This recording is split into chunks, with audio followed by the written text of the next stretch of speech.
أعوذ بالله من الشيطان الرجيم بسم الله الرحمن الرحيم الحمد لله رب العالمين والصلاة والسلام على نبينا محمد وعلى آلہ وصحبہ اجمعین اما بعد۔ آج ہم ہیں سورہ ہود کے ساتھ آیت نمبر 110 ہم اس سے پہلے پڑھ رہے تھے موسیٰ علیہ السلام کے بارے میں کہ اللہ تعالیٰ نے کہا آیت نمبر 96 میں 96 میں کہ ہم نے موسیٰ علیہ السلام کو اپنی نشانیاں دے کر اور وعدے غلبہ دے کر بھیجا فرعون کی طرف اور اس کے سرداروں کی طرف۔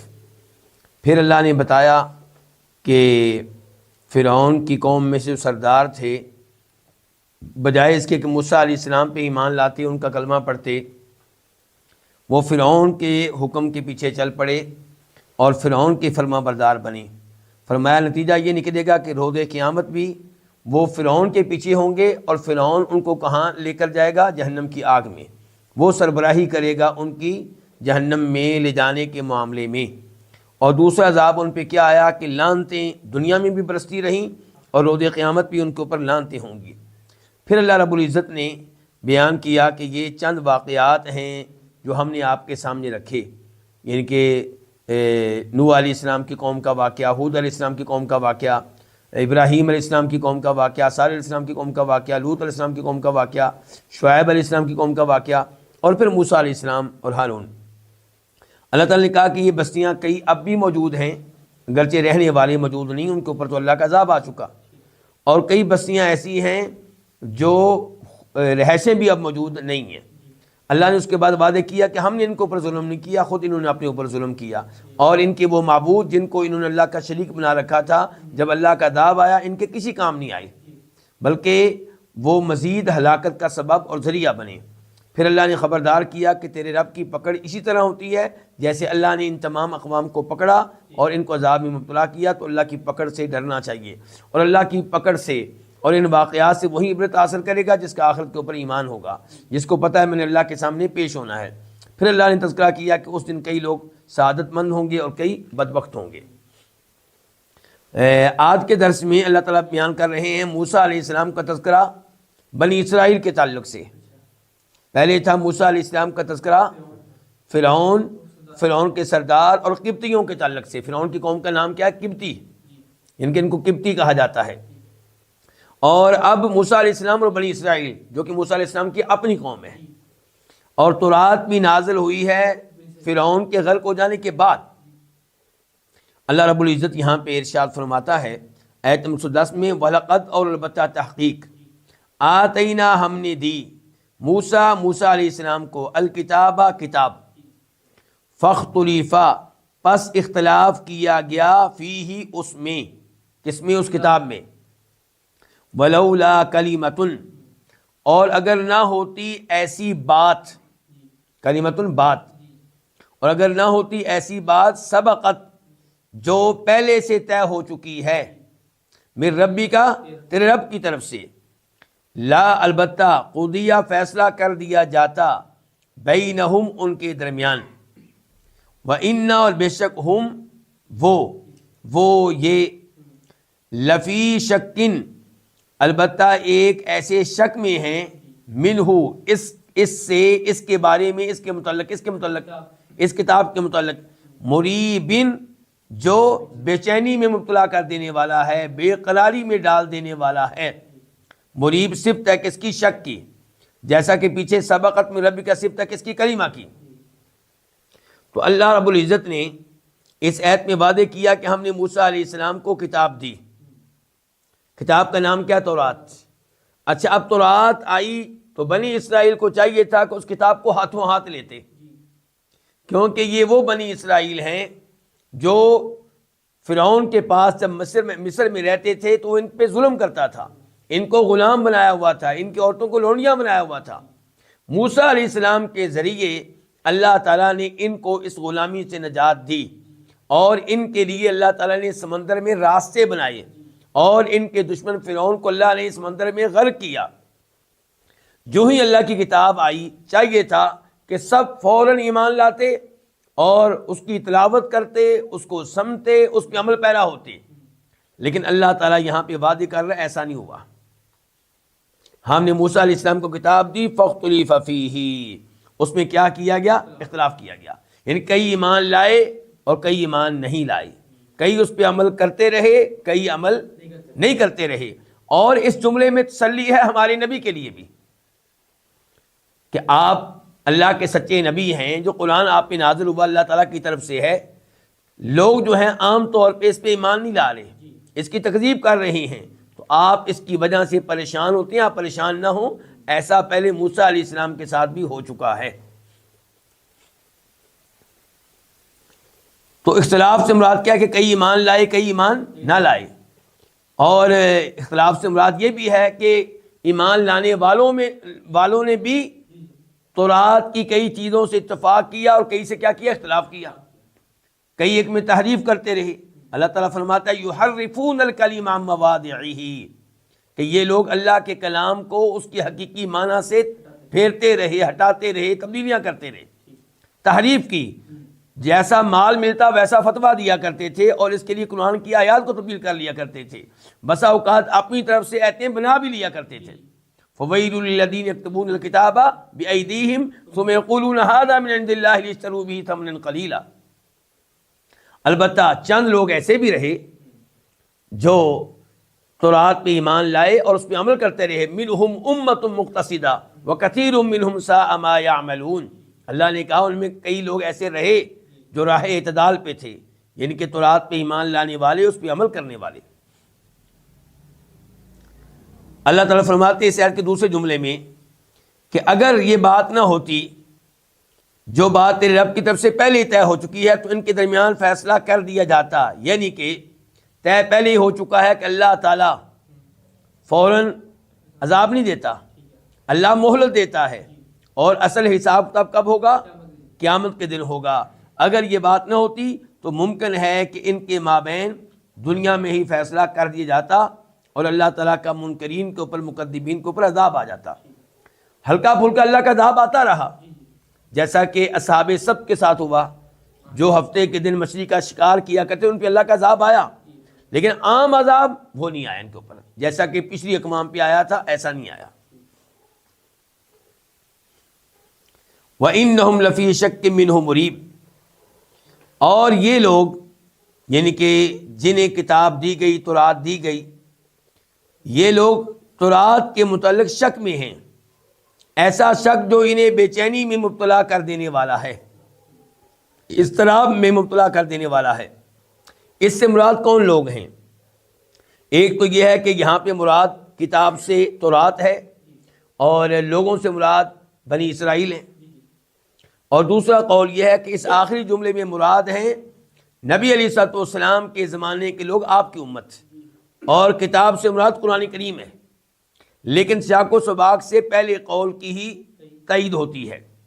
گفتگو چونکہ اس کے بارے میں چل رہی ہے، امید ہے کہ اس جملے میں بھی گفتگو اسی کے بارے میں ہو رہی ہے۔ آیت نمبر 111 111، وَإِنَّ، اور بے شک، کُلًّا، سب کے سب، لما، جب، لَيُوَفِّيَنَّهُمْ، یہ تین الفاظ ہیں۔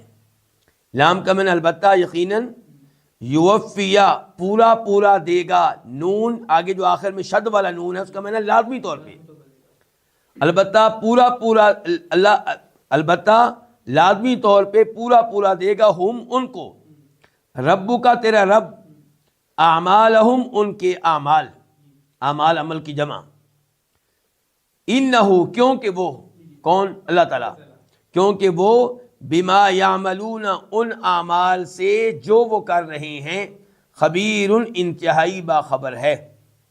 بما، اعمال بریکٹ میں، یہاں پہ پہلے نمبر پہ لفظ ہے وَإِنَّ، ان کا معنی کیا ہوتا ہے؟ یقیناً، اور جو بات آگے بتائی جا رہی ہے وہ شک و شبہ سے بالا تر ہے۔ کلن، یعنی کہ کل ہؤلاء، یہ سب کے سب، یعنی کل کے بعد مضاف لہ محذوف ہوتا ہے، اور بے شک یہ سب کے سب، لما، جب، کیا جب؟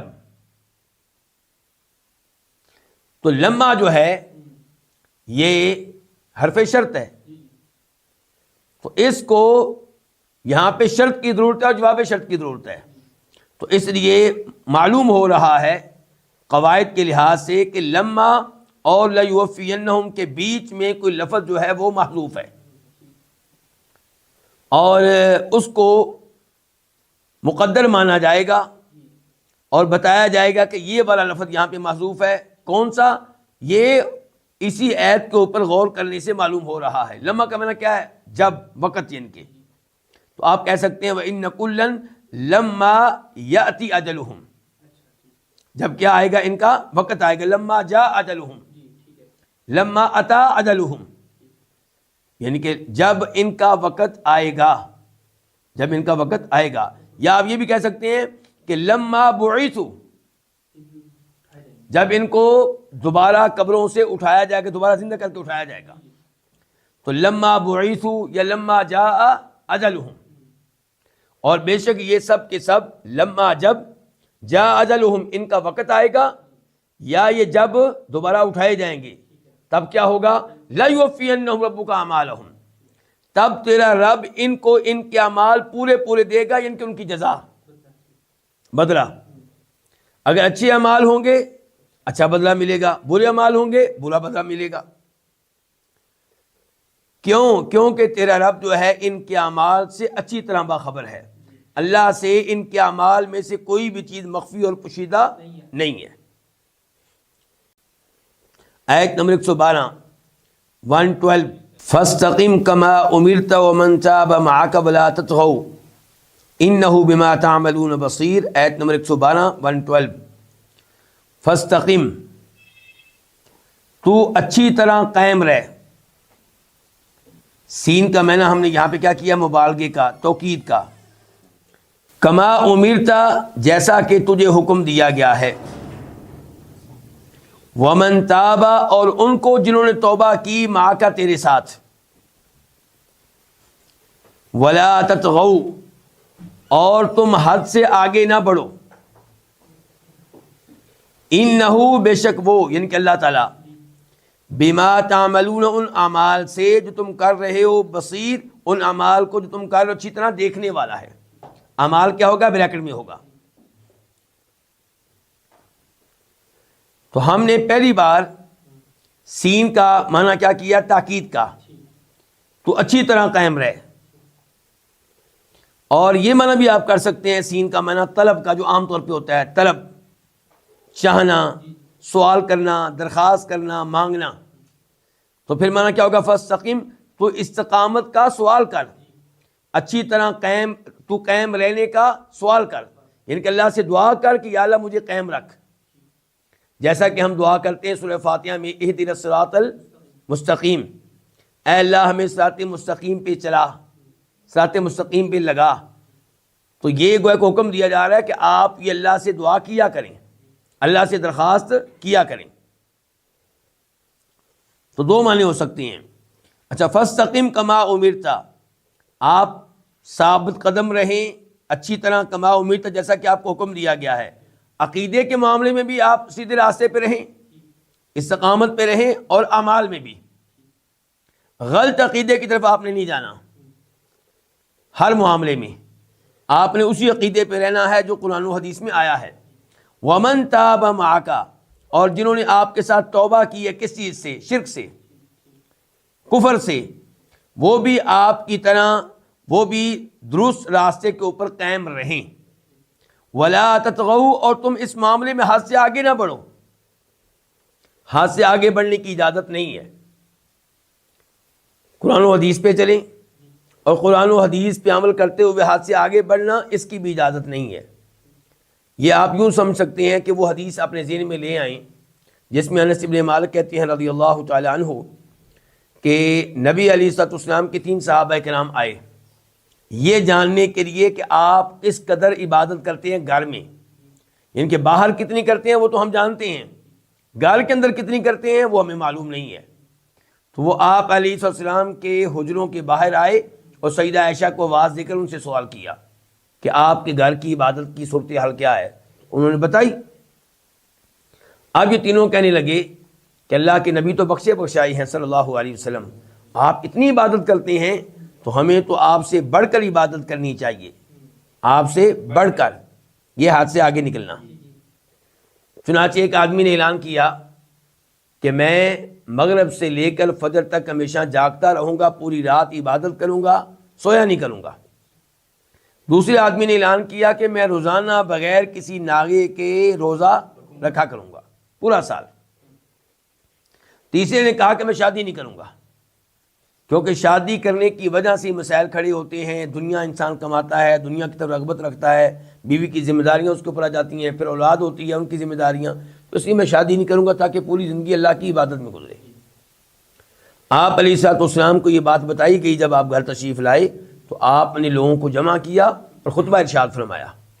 اللہ کی حمد و ثنا بیان کرنے کے بعد آپ علیہ الصلوۃ والسلام نے ارشاد فرمایا کہ تم میں سے کچھ لوگ آئے تھے اور انہوں نے یہ اعلانات کیے ہیں، یاد رکھو اما واللہ انی لاخشاکم للہ واتقاکم لہ، میں تم میں سے سب سے بڑھ کر اللہ سے ڈرنے والا ہوں، مجھ سے بڑھ کر اللہ سے ڈرنے والا کوئی نہیں ہے۔ اس کے باوجود میں رات کو سوتا بھی ہوں اور تہجد بھی پڑھتا ہوں، اور دن کے وقت میں روزہ رکھتا ہوں، نفلی روزے، اور ناغہ بھی کر لیتا ہوں، اور میں نے ایک نہیں کئی شادیاں کر رکھی ہیں۔ تو یہ ہے میری زندگی، یہ ہے میری روٹین، یہ ہے میرا طریقہ کار۔ تو جو میرے طریقے سے اعراض کرے وہ مجھ میں سے نہیں ہے۔ تو جو آپ کے طریقے سے اعراض کرے گا وہ حد سے آگے بڑھے گا۔ اگر آج بھی کوئی اعلان کرتا ہے کہ میں شادی اس لیے نہیں کروں گا کہ میں نے پوری زندگی اللہ کی عبادت میں گزارنی ہے، تو وہ حد سے آگے بڑھ رہا ہے۔ اگر کوئی کہتا ہے میں روزانہ روزہ رکھا کروں گا بغیر ناگے کے، وہ حد سے آگے بڑھ رہا ہے۔ اگر کوئی اعلان کرتا ہے کہ میں روزانہ پوری رات جاگتا رہوں گا، اللہ کی عبادت کیا کروں گا، تو وہ حد سے آگے بڑھ رہا ہے۔ اور یہاں سے آپ یہ بھی اندازہ کر سکتے ہیں کہ یہ جو واقعات ہم سنتے ہیں بزرگوں کے، بزرگوں نے بیان کیے نہیں ہوتے، لوگوں نے ان کی طرف منسوب کر دیے ہوتے ہیں۔ ان کی کیا حقیقت ہو سکتی ہے؟ مثال کے طور پہ یہ کہنا کہ ہمارے امام صاحب یا ہمارے بزرگ وہ عشاء کے وضو سے فجر کی نماز پڑھتے تھے، 40 سال ایسا کیا انہوں نے، تو یہ اللہ کے حدیث کے مطابق ہے کہ خلاف ہے؟ یہ خوبی ہے کہ عیب ہے؟ یہ تو عیب ہے۔ تو شریعت حد سے آگے نکلنے کی اجازت نہیں دیتی۔ شریعت میں کیا ہے؟ اعتدال ہے۔ اللہ کے حقوق بھی ادا کرنے ہیں، اللہ کے بندوں کے حقوق بھی ادا کرنے ہیں۔ انہ بما تعملون بصیر، اگر تم حد سے آگے بڑھو گے تو یہ وارننگ ہے کہ اللہ تعالیٰ ان اعمال کو جو تم کر رہے ہو اچھی طرح دیکھ رہا ہے، اس کے مطابق تمہیں جزا ملے گی۔ اور اگر استقامت پہ رہو گے، جس طرح حکم دیا گیا ویسے زندگی گزارو گے عقیدے میں، اعمال میں، تو پھر بشارت ہے کہ اللہ تمہارے اعمال کو دیکھ رہا ہے، تمہاری کوئی نیکی ضائع نہیں جائے گی۔ آیت نمبر 113 113، ولا اور نہ ترکنو تم مائل ہو جاؤ، الی الذین ان لوگوں کی طرف، الی کا معنی کیا؟ طرف، ان لوگوں کی طرف، ظالموا جنہوں نے ظلم کیا، فتمسکم، فا کا معنی یہاں پہ ورنہ، کیونکہ فا سببیہ ہے، ورنہ تمسا چھوئے گی، پہنچے گی، کم تمہیں، النار آگ، وما لکم، اس واو حالیہ، اس آگ چھوئے گی اس حال میں کہ ما نہیں ہوں گے، لکم تمہارے لیے، من دون اللہ اللہ تعالیٰ کے علاوہ، من اولیاء کسی قسم کے کوئی دوست، کسی قسم کے کوئی مددگار، کسی قسم کے کوئی حمیتی۔ اولیاء جمع ہے کس کی؟ ولی ان کی، اور من چونکہ زائدہ ہے اس لیے تاکید کا معنی دے رہا ہے، کسی قسم کے دوست، کسی قسم کے حمیتی، کسی قسم کے مددگار۔ ثم پھر لا تنصرون تمہاری مدد نہیں کی جائے گی۔ یہاں پہ پہلا سوال یہ ہے کہ یہاں پہ ظلم سے کیا مراد ہے؟ یہاں پہ ظلم سے مراد ہے ظلم اکبر، شرک مراد ہے۔ ان الشرک لظلم عظیم، یہ تفسیر عبداللہ ابن عباس رضی اللہ تعالیٰ عنہ کی، اور اسی کو اختیار کیا امام طبری رحمہ اللہ نے۔ تو اس لیے تم نہ میل ہو جاؤ ان لوگوں کی طرف جنہوں نے ظلم کیا، لیکن ان کے مشرکین کی طرف۔ تو مشرکین کے ساتھ دلی محبت رکھنا، دلی عقیدتیں استوار کر لینا، اس کی اجازت نہیں ہے۔ اگر کوئی ایسا کرتا ہے فتمسکم النار، تو بڑی سخت وعید آئی ہے، بڑی سخت وارننگ آئی ہے کہ آپ اگر ان کی طرف مائل ہوتے ہیں تو اس وجہ سے آپ کو بھی جہنم کی آگ میں ڈالا جا سکتا ہے۔ اور پھر اگر اللہ نے جہنم کی آگ میں ڈال دیا تو اللہ تعالیٰ کی اجازت کے بغیر تمہاری کوئی شفاعت کرنے والا نہیں ہوگا اور کوئی مدد کرنے والا نہیں ہوگا۔ تو شدید ترین وارننگ ہے، اس لیے کفار اور مشرکین سے تعلقات اس آیت کی روشنی میں قائم کرنے چاہیے۔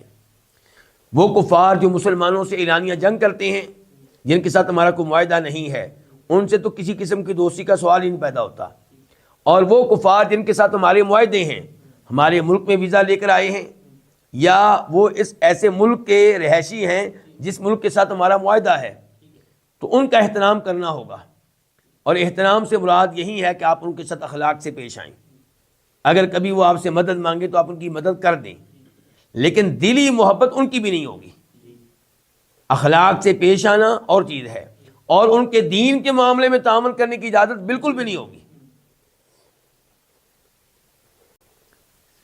آیت نمبر 114 114 وَأَقِمِ الصَّلَاةَ، اور تو نماز قائم کر، بحکم اور اقیم تو قائم کر الصلاۃ نماز، طرفی النہاری، دن کے دونوں کناروں میں، النہار کا معنی دن، اور طرفا آگے یا کے نیچے آپ کسرہ دیکھ لیں زیر، یہ اصل میں کیا تھا؟ طرفینی، طرف ایک کنارہ، طرفینی دو کنارے، لیکن نون کو گرا دیا گیا اضافت کی وجہ سے تاکہ تخفیف ہو جائے۔ تو نماز قائم کر دن کے دونوں کناروں میں، وَزُلَفًا مِّنَ اللَّيْلِ، اور رات کی کچھ گھڑیوں میں۔ زلف یہ جمع ہے زلفتن کی، زلفت ایک گھڑی ایک وقت، اور زلف کئی اوقات۔ ان الحسناتی، ان بے شک، الحسناتی نیکیاں، الحسنات جمع ہے کس کی؟ حسنتن کی، بے شک نیکیاں، یذہبنا لے جاتی ہیں، السیئاتی برائیوں کو، السیئات جمع ہے کس کی؟ السیئاتو کی، ذالک یہ، ذکرا نصیحت ہے، یاد دہانی ہے، للذاکرین نصیحت لینے والوں کے لیے۔ للذاکرین دو الفاظ ہیں، لام الگ ہے، الذاکرین الگ ہے۔ لام کا معنی کے لیے، الذاکرین نصیحت لینے والے، الذاکرین جمع ہے ذاکرن کی۔ پہلے اس آیت کا سبب نزول، یہ آیت کس موقع پہ نازل ہوئی، کیا ہوا تھا واقعہ کہ یہ آیت نازل ہوئی؟ امام بخاری رحمہ اللہ روایت کرتے ہیں کہ نبی علیہ الصلوۃ والسلام کے پاس ایک صاحب آئے اور انہوں نے کہا جی مجھ سے غلطی ہو گئی ہے، مجھے ایک غیر لڑکی ملی اور میں نے اس کو بوسہ دیا ہے، اب میں اس کے اوپر شرمندہ ہوں، مجھے اس گناہ سے پاک کیجیے۔ تو نبی علیہ الصلوۃ والسلام نے اس کی بات سنی اور اس سے اعراض کیا۔ اس کے بعد نماز قائم ہوئی، نماز کے بعد وہ پھر آیا اور پھر آپ کے سامنے اپنی گزارش رکھی، تو آپ علیہ الصلوۃ والسلام نے یہ آیت اس کے سامنے پڑھی، اس موقع پہ یہ نازل ہوئی، اور آپ نے کہا کیا تو نے ہمارے ساتھ نماز نہیں پڑھی؟ کہنے لگا پڑھی ہے، تو فرمایا اللہ رب العزت نے پھر تجھے پاک کر دیا ہے۔ اب اس صحابی نے یہ سوال کیا کہ اللہ کے رسول علیہ الصلوۃ والسلام، یہ خوشخبری صرف میرے لیے ہے یا ہر انسان کے لیے ہے؟ فرمایا ساری دنیا کے لیے یہی اصول ہے، یعنی کہ اگر آپ سے چھوٹا موٹا گناہ ہو جائے، چھوٹا گناہ، صغیرہ گناہ، اس نے باقاعدہ بدکاری نہیں کی تھی، صرف ایک بوسہ دیا ہے اور اس کے اوپر شرمندہ ہے، ایسا نہیں ہے کہ خوش ہو اور مزید تعلقات قائم کرنے کی کوشش کر رہا ہو، بلکہ اس کے اوپر ندامت ہے، بے چین ہے، اتنا بے چین ہے کہ اللہ کے نبی کے پاس آ گیا ہے علیہ الصلوۃ والسلام، اور ساری دنیا کے سامنے کہہ رہا ہے اللہ کے رسول مجھے گناہ سے پاک کریں۔ شاید وہ سمجھ رہا ہو کہ مجھے کوڑے پڑیں گے، شاید سمجھا مجھے سنسار کر دیا جائے گا، آپ اس کی ندامت دیکھیے کس حد تک ہے۔ لیکن چونکہ اس نے نماز پڑھی ہوگی بڑی توجہ سے، ایسا آدمی کیسی نماز پڑھتا ہوگا؟ جب انسان شرمندہ ہو، اللہ سے ڈر رہا ہو، اللہ کا خوف دل میں رکھتا ہو، تو نماز کیسی پڑھی ہوگی؟ تو چنانچہ یہ نماز اس کے اس گناہ کے لیے کفارہ بن گئی۔ تو اللہ تعالیٰ نے یہ آیت نازل فرمائی وَأَقِمِ الصَّلَاةَ، اور تو نماز قائم کر۔ امام قرطبی رحمہ اللہ فرماتے ہیں علماء کرام کا اجماع ہے، یہاں پہ نماز سے مراد ہے فرض نماز، باقی میں صلاح 5 وقت کی فرض نمازیں مراد ہیں، اور یہ نہیں کہا کہ نماز پڑھ، کیا کہ نماز قائم کر۔ اس کا کیا مطلب ہے؟ نماز کی شرائط اور ارکان کے ساتھ، شرائط وضو پہلے کیا ہوا ہو، نماز کا وقت داخل ہو چکا ہو، مرد ہے تو مسجد میں آ کے جماعت کے ساتھ پڑھے، اور پھر نماز کے اندر ارکان، رکوع کرے، سجدے کرے، دو سجدوں کے درمیان بیٹھے، رکوع کے بعد اسی طرح کھڑا ہو، سورہ فاتحہ پڑھے، یہ سارے ارکان اور شرائط ان کا خیال رکھیں گے، پھر کہا جائے کہ نماز قائم ہوئی ہے۔ تو فرمایا واقیم الصلاۃ، نماز قائم کر۔ اور پچھلی آیت میں تذکرہ تھا ظلم کا، یعنی کہ شرک کا، اب تذکرہ کس کا ہے؟ نماز کا۔ تو اسلام میں توحید کے بعد، ایمان کے بعد سب سے اہمیت کس کی ہے؟ نماز کی ہے۔ نماز نہیں تو انسان نہیں۔ یعنی کہ آپ جانتے ہیں ترمذی شریف کی روایت ہے کہ صحابہ کرام رضوان اللہ علیہم اجمعین کسی بھی فریضے کے یا واجب کے ترک کو کفر نہیں سمجھتے تھے سوائے نماز کے۔ نماز کے ترک کو وہ کفر جانتے تھے کہ جو نماز ترک کرتا ہے وہ مسلمان نہیں ہے۔ تو واقعی الصلاۃ، نماز قائم کر، طرفی النہار، دن کے دونوں کناروں میں۔ اچھا جی، اس سے کیا مراد دن کے دونوں کنارے؟ ایک صبح کا، ایک شام کا۔ دن کے درمیان میں کیا ہوتا ہے؟ زوال، ایسے ہی ہے۔ اچھا، زوال سے پہلے اور زوال کے بعد۔ زوال سے پہلے ہوگی فجر کی نماز اور زوال کے بعد ہوگی ظہر اثر کی نمازیں۔ تو طرفی النہار میں دو نمازیں آتی ہیں۔ تو نماز قائم کر دن کے دونوں کناروں میں، یعنی کہ 3 نمازیں ہو گئی۔ وَزُلَفًا مِّنَ اللَّيْلِ، اور رات کی کچھ گھڑیوں میں اس میں مغرب عشاء کی نمازیں آ جائیں گی۔ اور یہاں پہ ایک اور حدیث بھی آپ کے سامنے ذکر کرنا چاہوں گا، اسے بھی امام بخاری رحمہ اللہ روایت کرتے ہیں کہ اللہ کے نبی نے فرمایا علیہ الصلوۃ والسلام کہ اگر تم میں سے کسی کے گھر کے سامنے نہر ہو، صاف پانی کی نہر بہہ رہی ہو، اور اس میں 5 وقت وہ کیا کرے؟ غسل کرے۔ دن میں کتنی بار غسل کرے؟ 5 بار۔ کیا اس کے جسم پہ کوئی میل کچیل باقی رہے گا؟ نہیں رہے گا۔ تو اللہ کے نبی نے فرمایا علیہ الصلوۃ والسلام یہی مثال ہے اس آدمی کی جو 5 وقت کی نمازیں ادا کرے۔ 5 وقت کی نمازوں سے اللہ تعالیٰ اس کے گناہ، ان کی چھوٹے گناہ کیا کر دے گا؟ معاف کر دے گا۔ 5 وقت کی نمازیں صحیح طرح پڑھیں، نماز قائم کریں۔ نماز کیا کریں؟ قائم کریں۔ تو 5 وقت کی نمازیں پڑھنے سے آپ کے چھوٹے گناہ، موٹا میرے منہ سے نکل جاتا ہے، چھوٹے گناہ جو ہے صغیرہ گناہ، وہ ختم ہو جائیں گے۔ اور کبیرہ گناہ کیسے ختم ہوتے ہیں؟ توبہ کرنے سے۔ ان الحسنات یذھبن السیئات، یقیناً نیکیاں گناہوں کو لے جاتی ہیں، ختم کر دیتی ہیں۔ یعنی کہ 5 وقت کی نمازیں جب آپ ادا کریں گے تو آپ کے چھوٹے چھوٹے گناہ کیا ہو جائیں گے؟ ختم ہو جائیں گے۔ اور یہاں پہ ایک حدیث بھی ہے کہ اللہ کے نبی نے فرمایا تھا علیہ الصلوۃ والسلام وَأَتْبِعِ السَّیِّئَةَ الْحَسَنَةَ تَمْحُوهَا، جب کبھی گناہ ہو جائے اس کے بعد نیکی کریں، یہ نیکی اس گناہ کو ختم کر دے گی۔ ذَلِكَ ذِکْرَىٰ لِلذَّاکِرِینَ، یہ جو عظیم نصیحت کی گئی ہے، اس سے نصیحت کون لیتے ہیں؟ جو نصیحت لینے والے ہوں۔ تو اس لیے ہمیں اس آیت سے اور وہ جو پہلے بیان کیا گیا اس سب سے کیا لینا چاہیے؟ عبرت حاصل کرنی چاہیے۔ آیت نمبر 115 115، وَاصْبِرْ، اور تو صبر کر، فَإِنَّ اللَّهَ، کیونکہ اللہ تعالیٰ، لا یضیع، نہیں ضائع کرتا، اجر المحسنین، احسان کرنے والوں کے اجر کو، نیکوکاروں کے اجر کو۔ صبر کر، پہلے نماز کا تذکرہ تھا اور اب کس کا آ گیا؟ صبر۔ تو اس سے یہ آیت یاد آ گئی، وَاسْتَعِینُوا بِالصَّبْرِ وَالصَّلَاةِ، جب پریشانیاں آئیں، ٹینشنیں آئیں، مصیبتیں آئیں تو آپ نے مدد لینی ہے 2 چیزوں سے، یعنی کہ 2 چیزوں کے ذریعے اللہ تعالیٰ تک پہنچنا ہے۔ نمبر 1 نمازیں پڑھیں، اور نمبر 2 کیا کریں؟ صبر کریں۔ مصیبتیں آنے پہ صبر کرنا چاہیے۔ مصیبتیں آنے پہ ماتم کریں گے، اپنا رخسار پیٹیں گے، اپنے گریبان پھاڑیں گے، بال نوچیں گے، اس سے مصیبت ختم ہونے والی نہیں ہے، البتہ رب کو آپ ناراض کر بیٹھیں گے۔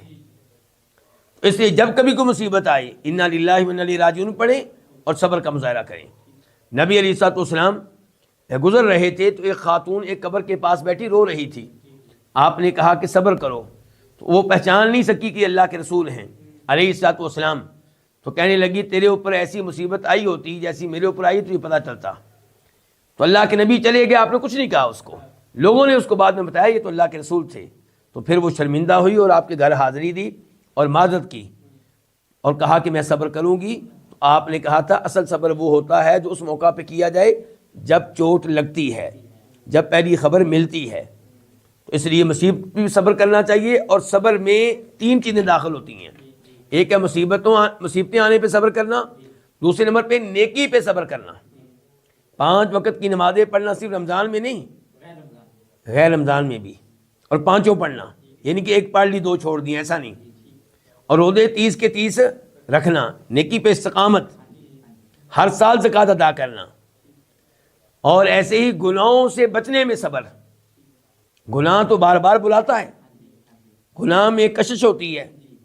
سود کھینچتا ہے اپنی طرف، وہ کہتا ہے دیکھو تمہارے دوست نے گاڑی لے لی سود کے اوپر، دیکھا اس کے بچے چونکہ وہ قرض لے لیتا ہے بینک سے، کتنے اعلیٰ اسکول میں پڑھ رہے ہیں. تو آپ نے سود سے صبر کرنا ہے، بدکاری سے صبر کرنا ہے. یعنی کہ آوارہ لڑکیاں ہو سکتا ہے آپ کے دائیں بائیں ہوں، جہاں سے آپ گزرتے ہوں آپ کو نظر آتی ہوں، لیکن آپ نے صبر کرنا ہے. تو یہ وَاصْبِرْ، تو صبر کر.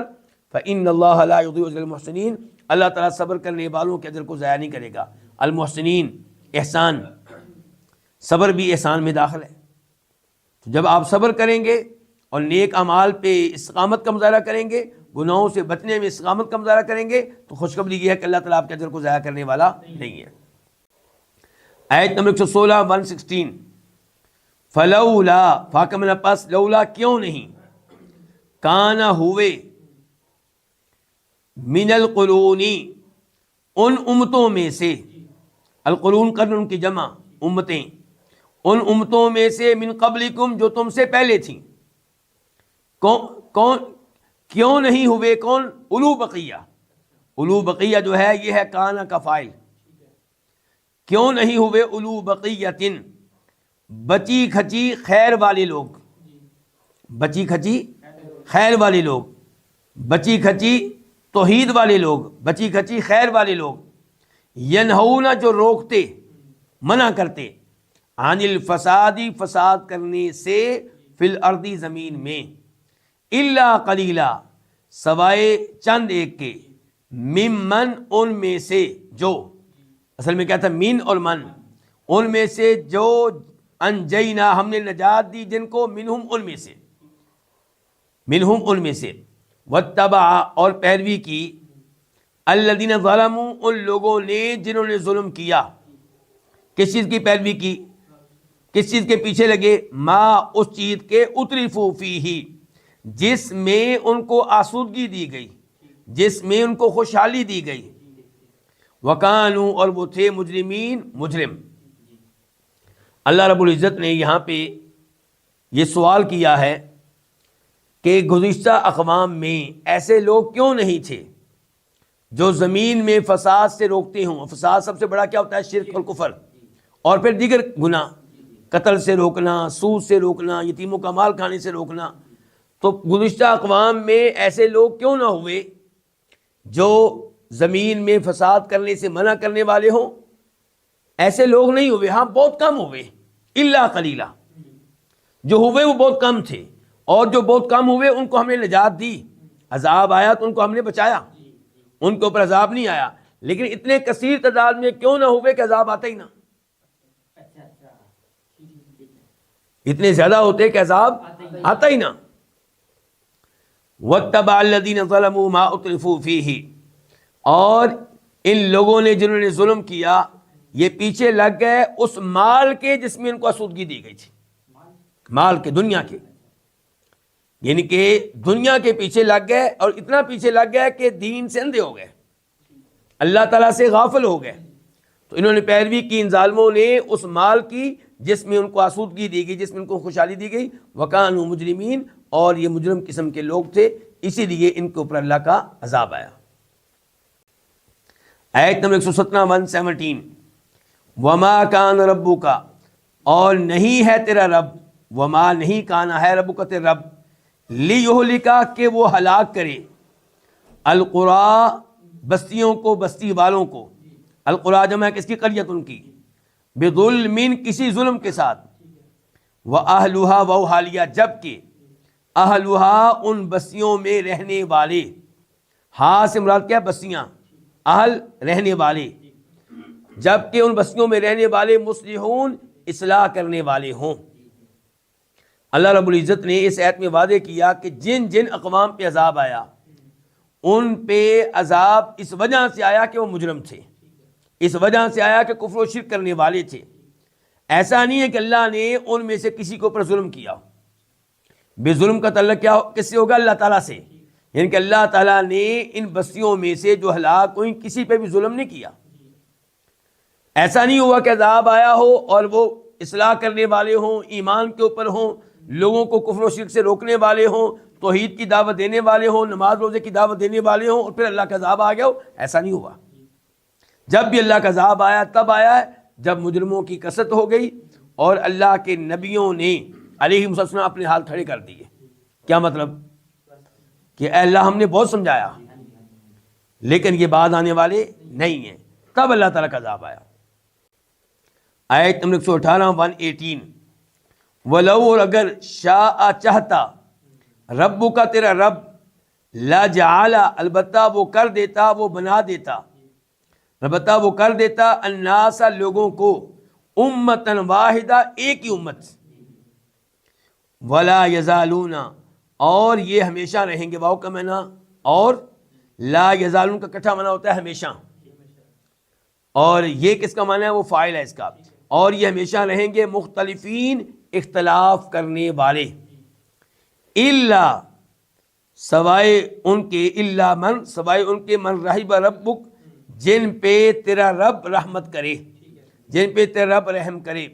وَلِذَالِكَ، اور اسی کے لیے، خلقا، اس نے پیدا کیا، ہم، ان کو، وَتَمَّتْ، اور مکمل ہو گئی، کلمۃ ربک، تیرے رب کی بات.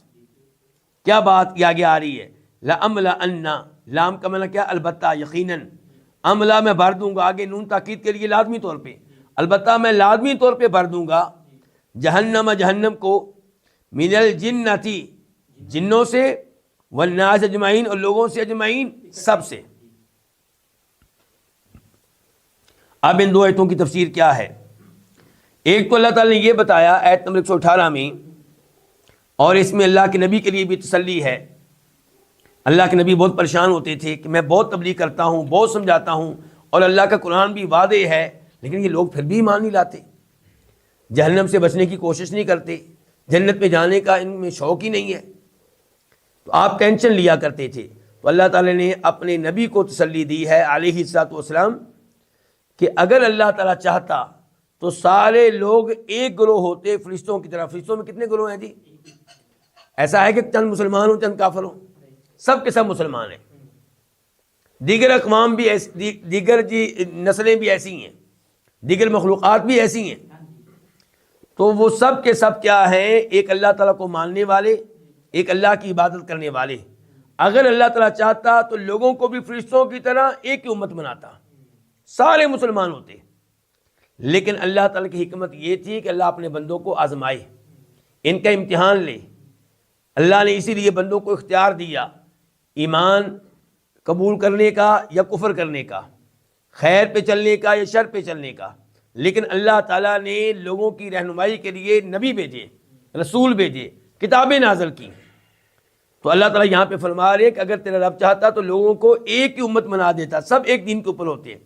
ولا یزالون مختلفین، لیکن یہ ہمیشہ اختلاف میں رہیں گے.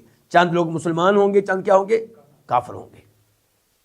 الا من رحم ربک، سوائے ان کے جن پہ تیرا رب رحمت کرے گا وہ اختلاف سے بچے رہیں گے.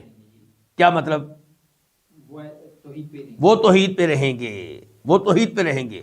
تو اختلاف سے جو بچے ہوئے ہوں گے یہ وہ ہیں جن کے اوپر اللہ کی رحمت ہے، اور جو اختلاف میں ہیں ان پہ اللہ کی رحمت نہیں ہے. یعنی کہ جو اختلاف کر کے سیدھے راستے سے ہٹ گئے، اختلاف کر کے ایمان والے راستے سے ہٹ گئے، ان کے اوپر اللہ کی رحمت نہیں ہے. اللہ کی رحمت ان کے اوپر ہے جو اختلاف سے بچے ہوئے ہیں. وَلِذَالِكَ خَلَقَهُمْ، اور اسی لیے اللہ نے ان کو پیدا کیا، اسی آزمائش کے لیے، اسی امتحان کے لیے. اللہ دیکھے کون ایمان لاتا ہے کون ایمان نہیں لاتا. اور تیرے رب کی یہ بات پوری ہو گئی. کیا بات؟ کہ اللہ نے کہا تھا کہ میں جہنم کو بھروں گا. کن سے؟ انسانوں اور جنوں سے. اور اللہ کی بات پوری ہو رہی ہے کہ کثرت کے ساتھ لوگ جہنم والے راستے پہ لگے ہوئے ہیں، کفر پہ لگے ہوئے ہیں، شرک پہ لگے ہوئے ہیں، اور اللہ کی بات پوری ہو رہی ہے.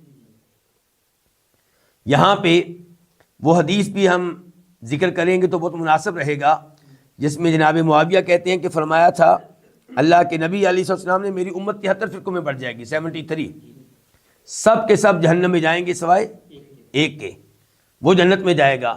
اور دیگر روایات سے معلوم ہوتا ہے کہ صحابہ کرام نے پوچھا وہ ایک گروہ کون سا ہوگا؟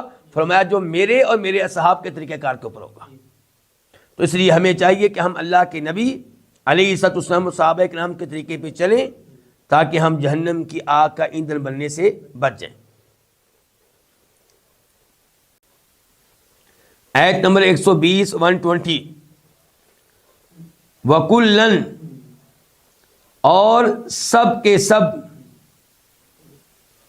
سب کا سب نقص ہم بیان کرتے ہیں علیکا تجھ پر تیرے سامنے من انباء الرسول رسولوں کی خبروں میں سے، الرسول جمع کس کی؟ رسول کی، انباء جمع نبا ان کی، سب کا سب ہم بیان کرتے ہیں تجھ پر رسولوں کی خبروں میں سے ما یہ وہ ہے کہ نثبت بہ جس کے ساتھ ہم مضبوط کرتے ہیں فؤادک تیرے دل کو، تیرے سینے کو، تیرے دل کو، وجاء اور آ چکا ہے کا تیرے پاس فی ہذہ ان میں، کن میں؟ ان خبروں میں، رسولوں کی ان خبروں میں، رسولوں کے ان واقعات میں کیا آ چکا ہے؟ حق و حق، وموعظۃ اور نصیحت، وذکریٰ اور یاد دہانی، للمؤمنین ایمان لانے والوں کے لیے۔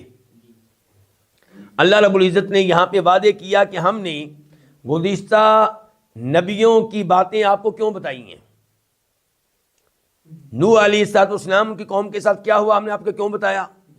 ہود علیہ السلام اور ان کی قوم کے درمیان کیا کچھ ہوتا رہا، نتیجہ کیا نکلا، یہ ہم نے آپ کو کیوں بتایا؟ شعیب علیہ السلام، صالح علیہ السلام، لوط علیہ السلام، ابراہیم علیہ السلام، یہ جتنے بھی انبیاء ہمارے گزرے ہیں علیہم السلام، ہم نے آپ کو بتایا اس قرآن میں سورہ ہود میں کہ ان کے مابین، ان کے اقوام کے مابین کیا کیا ہوا اور رزلٹ کیا نکلا، کیسے اللہ کا عذاب آیا۔ یہ باتیں بتانے کا مقصد کیا ہے کہ ہم آپ کے دل کو مضبوط کریں، آپ حوصلہ نہ ہاریں ان حرکتوں سے جو آپ کی قوم آپ کے ساتھ کر رہی ہے۔ جب آپ یہ پڑھیں گے، جب آپ یہ سنیں گے کہ جو کچھ میرے ساتھ ہوا اس سے بڑھ کر نوح علیہ السلام کے ساتھ ہوا، جو برا سلوک میرے ساتھ ہوا اس سے بڑھ کر ابراہیم علیہ السلام کے ساتھ ہوا، جو برا سلوک میرے ساتھ ہوا اس سے بڑھ کر لوط علیہ السلام کے ساتھ ہوا، جو برا سلوک میرے ساتھ ہوا اس سے بڑھ کر موسیٰ علیہ السلام، تو آپ کو حوصلہ ہوگا۔ تو یہ گزشتہ اقوام کے واقعات بیان کرنے کی ایک حکمت، ایک فائدہ، ورنہ اور بھی کئی فوائد ہیں۔ اور اللہ تعالیٰ فرماتے ہیں کہ ان اخبار میں، ان واقعات میں حق آ چکا ہے، یعنی کہ یہاں پہ آپ کو پتہ چل چکا ہے کہ کون حق کے اوپر تھا۔ اس کا مطلب یہ ہے کہ وہ راستہ حق والا تھا جس پہ نوح علیہ السلام اور ان پہ ایمان لانے والے چل رہے تھے، اس لیے عذاب سے بچے، اور شرک والوں کا راستہ غلط تھا اس لیے ان کے اوپر عذاب آیا۔ تو ان اخبار میں، ان واقعات میں حق آ چکا آپ کے سامنے، نصیحت آ چکی، یاد دہانی آ چکی، لیکن یہ سب کچھ کن کے لیے؟ ایمان لانے والوں کے لیے۔ اچھا، ویسے تو اللہ تعالیٰ کی طرف سے حق جو آتا ہے، قرآن جو آتا ہے، وہ سب کے لیے، کفار کے لیے بھی ہے، لیکن اللہ تعالیٰ کئی مقامات پہ بتاتے ہیں کہ ایمان لانے والوں کے لیے۔ کیوں؟ کیونکہ جو نصیحت حاصل کرتے ہیں عملی طور پہ وہ ایمان والے ہی ہیں، باقی لوگ سیدھے ہونے کے لیے تیار نہیں ہیں، وہ قرآن کریم سننے کی کوشش نہیں کرتے بلکہ قرآن کریم سے کیا کرتے ہیں؟ نفرت کرتے ہیں۔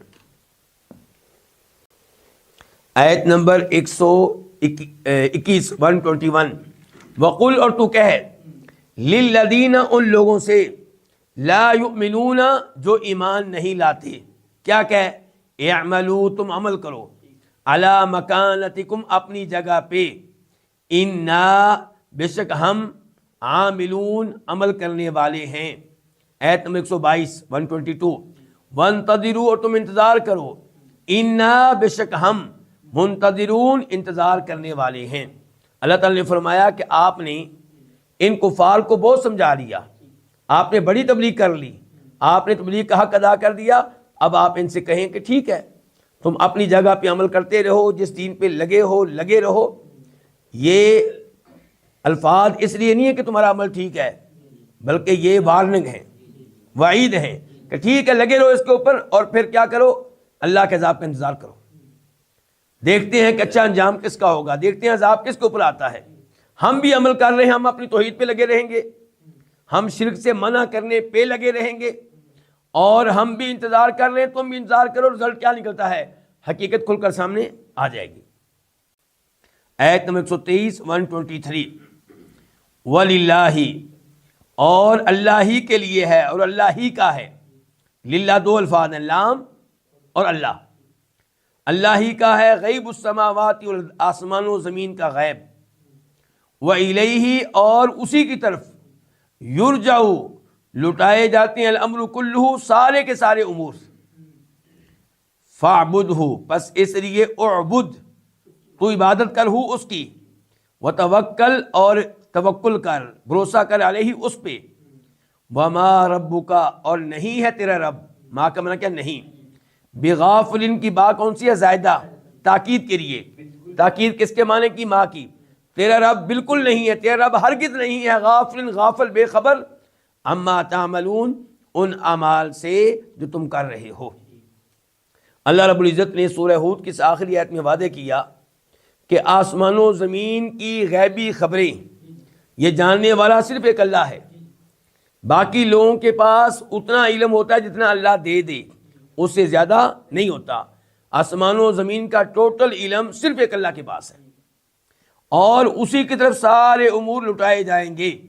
یعنی کہ روز قیامت ہمارے سارے اعمال اللہ کے پاس ہوں گے اور وہیں پہ حساب ہوگا. چنانچہ اللہ تعالیٰ پھر ان کو سزا دے گا جو اللہ تعالیٰ کی نافرمانی کرتے رہے، جو اللہ کے نبیوں کو تکلیفیں دیتے رہے، جو اللہ کے نبیوں کا مذاق اڑاتے رہے.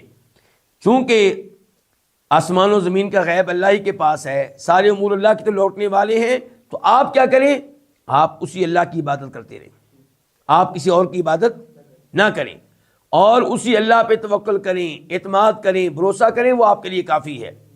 اور جہاں تک تعلق ہے ان لوگوں کی حرکتوں کا، ان لوگوں کے کفر و شرک کا، تو تیرا رب جو ہے ان کی حرکتوں سے بے خبر نہیں ہے، غافل نہیں ہے، لیکن اللہ مہلت دیتا ہے، حساب کتاب کا ایک وقت مقرر ہے.